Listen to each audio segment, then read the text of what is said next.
Hello जय हिंद दोस्तों, मैं शुभम आपका स्वागत करता हूं आपके अपने इस यूट्यूब चैनल शुभम ई क्लासेस में। आज हम एक आर्मी का मॉडल पेपर डिस्कस करने वाले हैं जो कि आपका एक मिनी मॉक टेस्ट होने वाला है। जिनको मिनी मॉक टेस्ट का कंसेप्ट नहीं पता उन सभी को बता दें कि जो आपका ओरिजिनल पेपर होता है उसके अंदर प्रश्नों की संख्या 50 होती है और आपके चारों सेक्शन कवर होते हैं। और ये जो हमारा मिनी मॉक टेस्ट है इसके अंदर प्रश्नों की संख्या 25 हो जाएगी, जिसके अंदर सामान्य ज्ञान से 8 प्रश्न, सामान्य विज्ञान से 8 प्रश्न, मैथ्स से 6 प्रश्न और रीजनिंग से 3 प्रश्न होते हैं। तो यहाँ पर आपका क्या होता है, कम समय के अंदर आपके चारों सेक्शन कवर होते हैं और आपको एक कंप्लीट मॉडल पेपर भी देखने को मिलता है। सभी को अपना टेस्ट बिल्कुल कंप्लीट लगाना है। सभी प्रश्न मैंने यहाँ पर इम्पॉर्टेंट और सेलेक्टेड ऐड किए हैं। तो चलिए अपनी क्लास स्टार्ट करते हैं। तो देखिएगा, प्रश्नों की संख्या 25 और टारगेट मैं आपको दे रहा हूं 22 क्वेश्चन राइट करने का। पहला क्वेश्चन है आपके सामने स्क्रीन पर, जल्दी से आंसर देंगे। सामान्य ज्ञान 1 से 8 तक। कौन सी रेखा भारत के मध्य से गुजरती है? जल्दी से इस प्रश्न का आंसर दीजिएगा। Which line past through the middle of India? Option है मकर रेखा, भूमध्य रेखा, कर्क रेखा या फिर इनमें से कोई नहीं। तो आंसर मैच कीजिएगा। अगर आप सभी ने ऑप्शन सी को आंसर दिया है ट्रॉपिक ऑफ कैंसर यानी कि कर्क रेखा, आपका आंसर बिल्कुल करेक्ट होगा। क्वेश्चन नंबर सेकंड का आंसर जल्दी से दीजिएगा। आपका मॉडल पेपर लग रहा है, सभी को टेस्ट लगाना है। रक्षा अनुसंधान एवं विकास संगठन डीआरडीओ की स्थापना कब की गई? When was the Defense Research and Development Organization established? Option आपके सामने है, समय चाहिए तो सेशन को जरूर रोकिएगा। तो आंसर मैच करेंगे। अगर आपने ऑप्शन बी को आंसर दिया है 1958, आपका आंसर बिल्कुल करेक्ट होगा। और आप चाहो तो मुझे कमेंट बॉक्स में बता सकते हो कि वर्तमान में डीआरडीओ के अध्यक्ष कौन है। वर्तमान में डीआरडीओ के अध्यक्ष कौन है, इसका आंसर आप सभी चाहो तो कमेंट बॉक्स में जरूर दीजिएगा। क्वेश्चन नंबर थर्ड आपके सामने स्क्रीन पर, कावेरी जल विवाद का संबंध किन राज्यों से है? ऑप्शन आपके सामने है कर्नाटक और तेलंगाना, तेलंगाना और तमिलनाडु, केरल और कर्नाटक या फिर कर्नाटक और तमिलनाडु। आंसर मैच कीजिएगा। अगर आप सभी ने ऑप्शन डी को आंसर दिया है कर्नाटक और तमिलनाडु, आपका आंसर करेक्ट होगा। कावेरी जल विवाद का संबंध कर्नाटक और तमिलनाडु से है।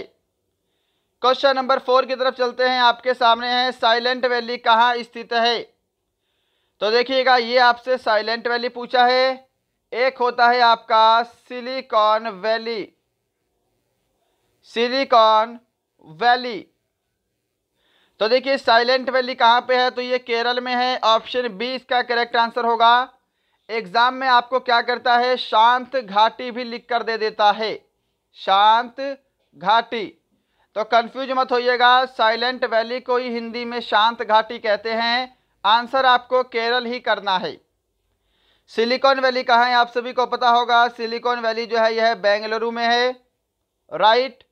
चलिए क्वेश्चन नंबर 5, सांख्य दर्शन के संस्थापक कौन थे?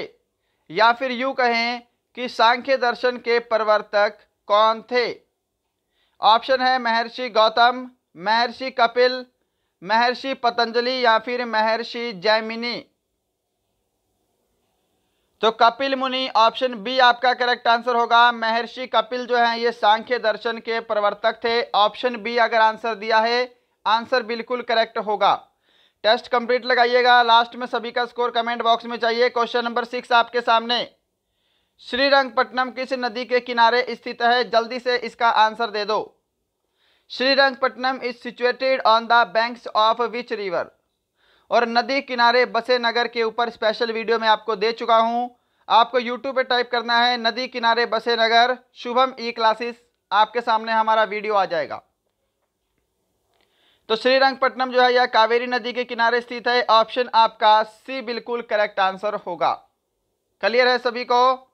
चलिए क्वेश्चन नंबर 7 आपके सामने, शिक्षा किस सूची का विषय है?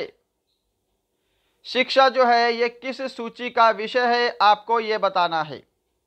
ऑप्शन है समवर्ती सूची, संघ सूची, राज्य सूची या इनमें से कोई नहीं। तो ध्यान दीजिएगा, शिक्षा जो है ये कॉन्करेंट लिस्ट है, समवर्ती सूची का एक विषय है। समवर्ती सूची सभी को पता है ना, जिसके अंदर केंद्र और राज्य दोनों ही कानून बना सकती हैं, वो समवर्ती सूची के अंतर्गत आता है। क्वेश्चन नंबर 8 है और आपका सामान्य ज्ञान का लास्ट क्वेश्चन है, कबड्डी में प्रत्येक पक्ष में कितने खिलाड़ी होते हैं? How many players are there in each side in kabaddi? सही जवाब इसका ऑप्शन डी रहेगा। कबड्डी के प्रत्येक पक्ष में खिलाड़ियों की संख्या 7 होती है। साथ में आपको बेसबॉल और खो खो ध्यान रखना है। बेसबॉल और खो खो में खिलाड़ियों की संख्या कितनी होती है? 9 होती है। बास्केटबॉल में खिलाड़ियों की संख्या कितनी होती है? 5 होती है। और वॉलीबॉल में खिलाड़ियों की संख्या होती है 6। क्लियर है सभी को? चलिए, तो यहाँ पे आपका सामान्य ज्ञान कंप्लीट होता है। बढ़ते हैं सेक्शन बी की तरफ। सेक्शन बी आपका सामान्य विज्ञान, सेक्शन बी है आपका सामान्य विज्ञान, यहाँ पे 9 से 16 तक, राइट, यहाँ पे थोड़ा सा मिसप्रिंट हुआ है। 9 से 16 तक अगले 8 प्रश्न आपके सामान्य विज्ञान के रहेंगे। क्वेश्चन नंबर 9 का आंसर जल्दी से देंगे। शरीर से हृदय की ओर रक्त ले जाने वाली रक्त वाहिनी को क्या कहते हैं? ऑप्शन आपके सामने हैं, शिरा, धमनी, कृत्रिम हृदय या फिर वृक्क।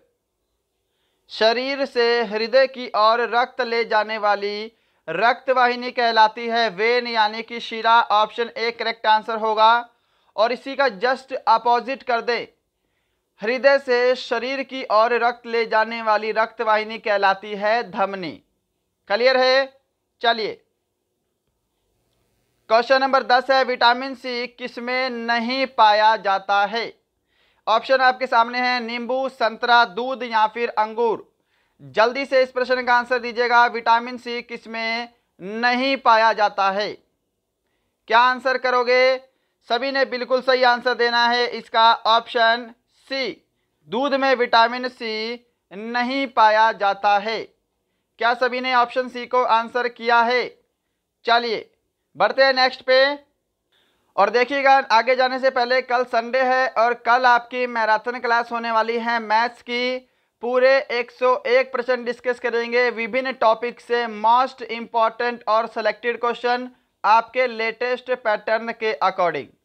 सुबह 10 बजे सभी को तैयार रहना है। कल संडे है, सुबह 10 बजे आपकी मैथ्स की मैराथन क्लास होने वाली है। सभी विद्यार्थी तैयार रहेंगे। क्वेश्चन नंबर 11 का आंसर दे दो। इससे पहले, भारी जल का अणुभार कितना होता है? आंसर जल्दी से दीजिएगा। भारी जल का अणुभार कितना होता है? ऑप्शन डी आपका करेक्ट आंसर होगा। भारी जल का अणुभार होता है 20।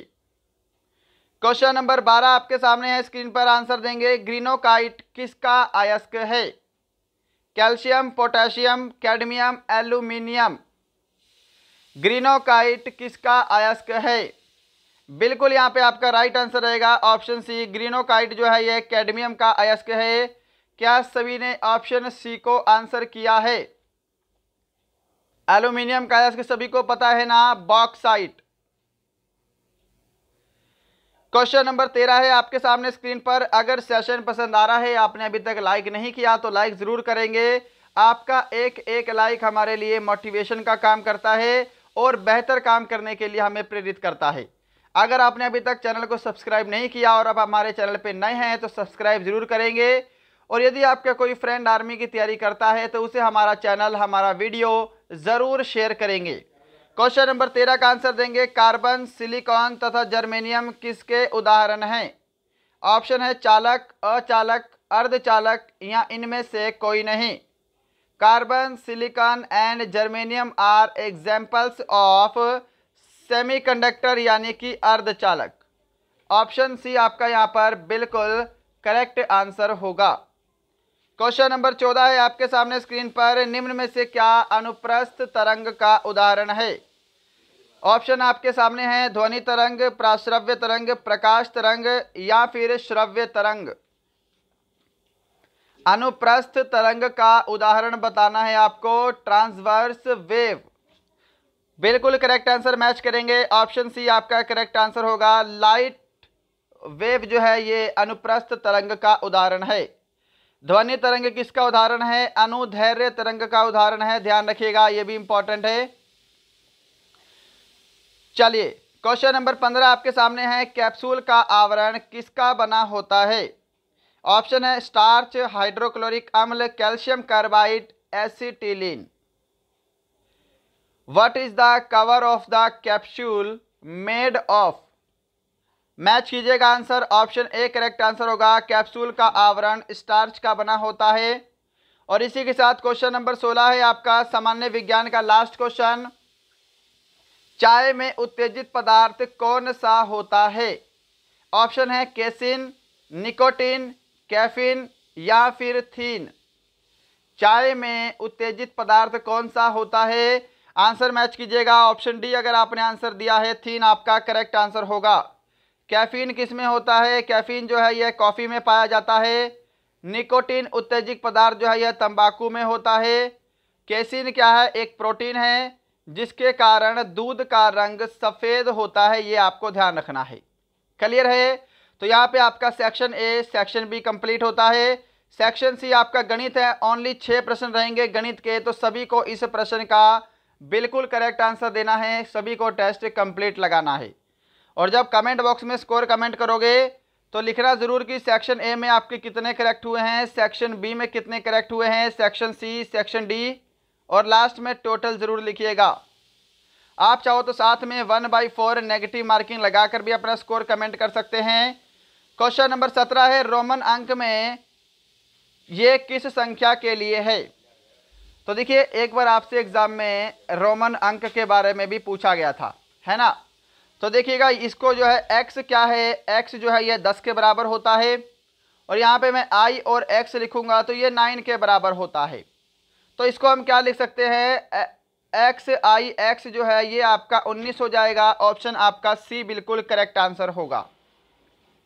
सिंपल सा क्वेश्चन था ना। चलिए क्वेश्चन नंबर 18 है आपके सामने, और थोड़ा सा अच्छे लेवल का क्वेश्चन है। कॉपी पेन लेके सभी विद्यार्थी तैयार रहेंगे, जल्दी से सॉल्व करो, थोड़ा सा करेक्शन कर लेना। ये 36 की जगह 34 है आपका, 36 की जगह क्या है यहाँ पे 34 है, ये ध्यान रखिएगा, 34 है। ओके, अब क्वेश्चन है कि एक आयत का परिमाप 34 सेंटीमीटर और विकिरण 13 सेंटीमीटर है, तो उसका क्षेत्रफल कितना होगा? आपको जो जो चीज़ें दी है ना आप बस उसको लिखो, आपका आराम से आंसर आएगा। देखिए आयत के परिमाप का फॉर्मूला क्या होता है? 2 × L + B होता है, यही होता है ना। आयत के विकिरण का फॉर्मूला क्या होता है? L² + B², और ये अंडर रूट में। क्लियर है सभी को? अब देखिए यहाँ पे, और जो आयत का क्षेत्रफल है वो क्या होता है? लंबाई गुणा चौड़ाई होता है। समझ गए? अब सॉल्यूशन पे चलते हैं। यहाँ पर देखिएगा, इसको रफ कर देता हूँ मैं सभी को। आयत के परिमाप आपको 34 दिया हुआ है, अगर मैं 2 से कैंसिल करूंगा तो यहाँ पे 17 आएगा, यानी कि लंबाई प्लस चौड़ाई कितना आ गया आपके सामने? 17 आ गया। आयत का विकिरण आपको कितना दे रखा है? 13 दे रखा है, यानी कि अगर मैं आपको बोलूं कि L² + B² अंडर रूट, इसकी वैल्यू आपको 13 दे रखी है। क्लियर है? अब देखो अंडर रूट हटाने के लिए हम क्या कर देते हैं, दोनों साइड से स्क्वायर कर देते हैं। तो मैंने यहाँ पे 13 का भी स्क्वायर कर दिया, और इसका भी मैं क्या कर दूंगा, होल स्क्वायर करूंगा, तो ये आपका स्क्वायर से अंडर रूट कैंसिल हो जाएगा, है ना। तो यहाँ पे आपकी L² + B² की वैल्यू कितनी हो जाएगी? 169 हो जाएगी। इतना सभी को क्लियर हो रहा है? अब मैं सभी को रफ कर देता हूँ, यहाँ तक आपको क्लियर हो गया होगा। अब देखिए यहाँ पे क्या है, L प्लस जो B की वैल्यू है वो कितनी आई है? 17 आई है ना, राइट। और यहाँ पे आपका L² + B² कितना आया है? आपका 169 आया है। इतना तो सभी का क्लियर है। अब यहाँ पर मैं क्या करूँगा, एल प्लस बी के होल स्क्वायर का फॉर्मूला लगा दूंगा। यानी कि मैं बोल सकता हूं कि ए प्लस बी के होल स्क्वायर का फॉर्मूला क्या होता है, A square plus B square plus 2ab। अरे ये तो सभी को पता है, पता है ना। अब देखो यहाँ पे आगे बढ़ता हूं क्वेश्चन की तरफ, तो यहां पर सॉल्व करेंगे। देखिए एल प्लस बी का होल स्क्वायर लगा देते हैं, क्या होगा, L square plus B square plus 2ab, 2lb कर दो, है ना, 2lb, right. L plus B कितना है, 17 है, 17 का स्क्वायर करेंगे 289 plus L square B square कितना है 169 प्लस 2lb। इतना क्लियर है। अब देखिए ये 169 इधर जाके जब 289 में माइनस होगा तो यहाँ पे 20 बचेगा, 120 बचेगा, और यहाँ पे क्या है 2lb है, तो 2 से भाग कर दो, यहाँ पे कितना बनेगा 60 बनेगा। आयत का क्षेत्रफल पूछा है, लंबाई गुणा चौड़ाई कितना आ गया 60 आ गया। ऑप्शन आपका बी जो है ये करेक्ट आंसर होगा। ये प्रश्न ऐसे सोल्व होगा, मैं उम्मीद करूंगा सभी को समझ में आया होगा और सभी ने सही आंसर दिया होगा। क्वेश्चन नंबर 19 देखिएगा, आपके सामने स्क्रीन पर है, जल्दी से आंसर देंगे कि 4 संख्याएं ए बी सी डी का औसत 23 है, ए और बी का औसत 19.5 है, तो सी और डी का औसत ज्ञात करें।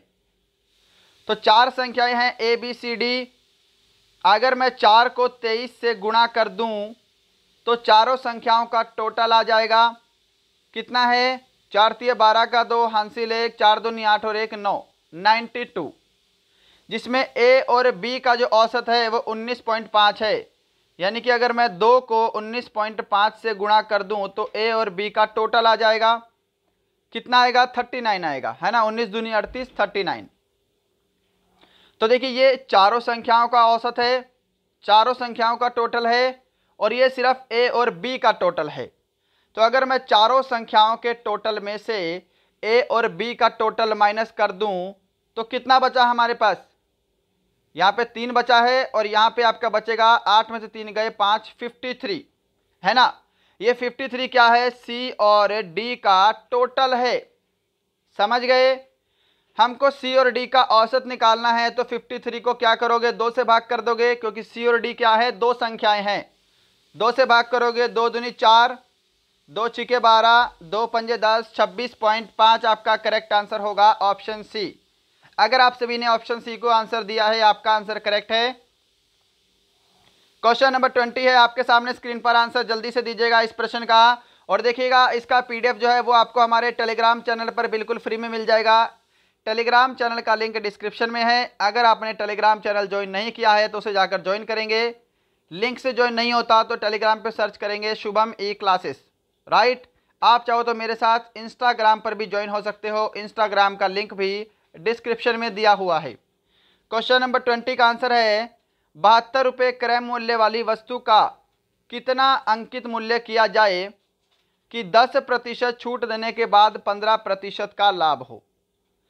ध्यान से देखिएगा, जब भी आपके सामने कोई भी ऐसा प्रश्न मिले, मैं आपको एक छोटा सा फॉर्मूला बताता हूं, वो आपको अप्लाई कर देना है, राइट। जब भी कोई इस टाइप का प्रश्न मिले, इस पर्टिकुलर टाइप के क्वेश्चन में, फॉर्मूला है आपका क्या, सीपी अपॉन एमपी। जो सीपी होगा उसके बराबर में क्या लिखना है 100 माइनस लॉस परसेंट, और जो एमपी होगा उसके बराबर में लिखना है 100 प्लस प्रॉफिट परसेंट। इतना कर दोगे। अब देखिए सीपी हमको कितना दिया है 72 दिया है क्रय मूल्य, बराबर 100 माइनस लॉस परसेंट इसके बराबर आएगा, 10% की छूट दी है तो इसको मैं 90% लिख देता हूं, बराबर अंकित मूल्य हमको निकालना है, यहाँ पे 15% का लाभ हुआ है तो अंकित मूल्य के बराबर 115% आ जाएगा। इतना कर दोगे ना, अब इसको क्रॉस मल्टीप्लाई मार देना और आपका आंसर आपके सामने आ जाएगा। क्रॉस मल्टीप्लाई करने के बाद 72 इंटू 115 बनेगा, नीचे आपका बनेगा 19 इंटू एमपी यानी कि मार्क प्राइस। करेक्ट है बात। अब देखिए 9 दहा 90 और 9 आठे 72 हो गया क्लियर। अब यहाँ पे क्या करो, 8 को 115 से गुणा कर दो, 8 को 115 से गुणा करता हूँ, 8 पंजे 40 का 0, हासिल 4, 8 एकम 8 और 4 12 का 2, हासिल 1, 8 एकम 8 और 1 9, और नीचे आपका भाग में 10 भी है तो ये 0 यहाँ से मैं डायरेक्ट कैंसिल कर देता हूँ। 92 रुपीज़ आपका राइट आंसर होगा ऑप्शन बी। समझ पाए हो? ये फॉर्मूला आपको ध्यान रखना है इस पर्टिकुलर टाइप के क्वेश्चन में। क्वेश्चन नंबर 21 की तरफ चलिएगा, आपके सामने है स्क्रीन पर, जल्दी से आंसर दे दो कि एक विद्यालय में 200 विद्यार्थी हैं जिनमें से 4/10 क्या है भाग लड़के हैं। विद्यालय में लड़कियों की संख्या ज्ञात करें। तो देखिएगा 200 टोटल विद्यार्थी हैं, 4/10 भाग लड़के हैं तो 6/10 भाग लड़कियां हुई। डायरेक्ट भी कर सकते हो आप ऐसे भी। तो यहाँ पे मैं कैंसिल करूंगा तो यहाँ पे 120 जो है टोटल जो है वो गर्ल्स हैं। राइट, पहला तरीका ये हो गया। दूसरा तरीका क्या हो सकता है कि 200 टोटल विद्यार्थी है जिसमें से 4/10 भाग लड़के हैं। माइनस करेंगे तो मुझे पता लगा कि 80 टोटल इसमें बॉयज़ हैं। तो टोटल 200 विद्यार्थी हैं जिसके अंदर 80 बॉयज़ हैं, तो 80 माइनस करेंगे तो 120 क्या हो गई, गर्ल्स हो गई। आप ऐसे भी कर सकते हो। समझ आ रहा है ना? तो यहाँ पे आपका ऑप्शन डी राइट आंसर होगा। ऑप्शन डी आपका नीचे चला गया है। क्लियर है? चलो क्वेश्चन नंबर 22 है मैथ्स का लास्ट क्वेश्चन कि एक संख्या में 42% और 28% के बीच का अंतर 210 है। संख्या का 59% क्या होगा? तो बढ़ते हैं सॉल्यूशन पे। माना मैंने वो संख्या क्या है, x है।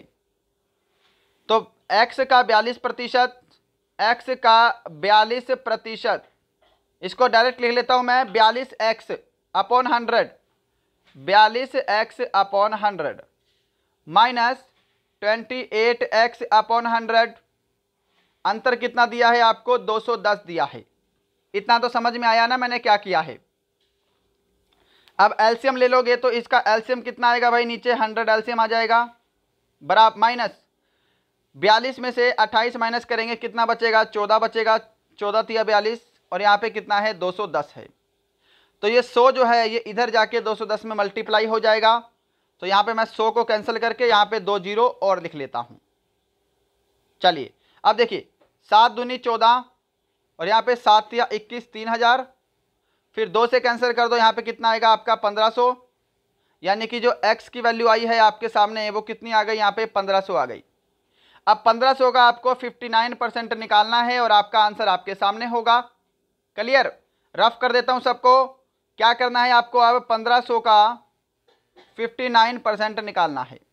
2 जीरो से 2 जीरो कैंसल, 15 को 59 से मल्टीप्लाई करो, 59 इंटू 15 कर दो, 5 ने 45 का 5 हासिल 4, 25 पंजे 25 और 4 29, यहाँ पे 9 और यहाँ पे 5 प्लस करेंगे 5, 9 9 18 का 8 हासिल 1, 6 और 2 8, 885 आपका राइट आंसर होगा ऑप्शन सी।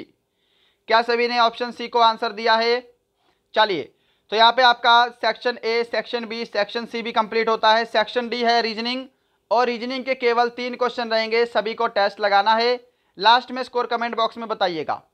देखिए विषम का चयन करें, टोक्यो, ढाका, कैनबरा, रूस। देखिएगा टोक्यो जो है ये जापान की राजधानी है, ढाका बांग्लादेश की, कैनबरा ऑस्ट्रेलिया की, जबकि रूस जो है ये खुद एक कंट्री है। तो ऑप्शन डी आपका करेक्ट आंसर होगा, रूस कोई भी कैपिटल नहीं है। क्वेश्चन नंबर 24 आपके सामने, विषम पद का चयन करें। यहां पर भी आपको ओड बताना है, ओड वन कौन सा है। तो देखिए ए की प्लेस वैल्यू 1 है, बी की 2 है, सी की 3 है। क्लियर? अब यहां पर देखो आई की 9 है, जे की 10 है, के की 11 है, ये भी सही है। एम की 13, एन की 14, ओ की 15, ये भी सही है। जेड की 26, ए की तो भाई 1 होगी ना, यहाँ पे 26, 1 2 ऐसे लिखना पड़ेगा इसको। ऑप्शन डी आपका करेक्ट आंसर होगा, यहाँ पे सीक्वेंस सही नहीं है। क्वेश्चन नंबर 25 है और आज का लास्ट क्वेश्चन है आपका मिनी मॉक टेस्ट का। क्वेश्चन थोड़ा सा लेंथी है, इंग्लिश मीडियम वाले इंग्लिश में रीड कर लेंगे, हम क्वेश्चन को हिंदी लैंग्वेज में सॉल्व करते हैं। डायरेक्शन से क्वेश्चन है। डायरेक्शन आप सभी को पता होगा, ये पूरब है, ये पश्चिम है, ऊपर उत्तर और नीचे दक्षिण। देखिए अब एक व्यक्ति 5 किलोमीटर पूर्व दिशा की ओर जाने के बाद 3 किलोमीटर उत्तर दिशा की ओर जाता है।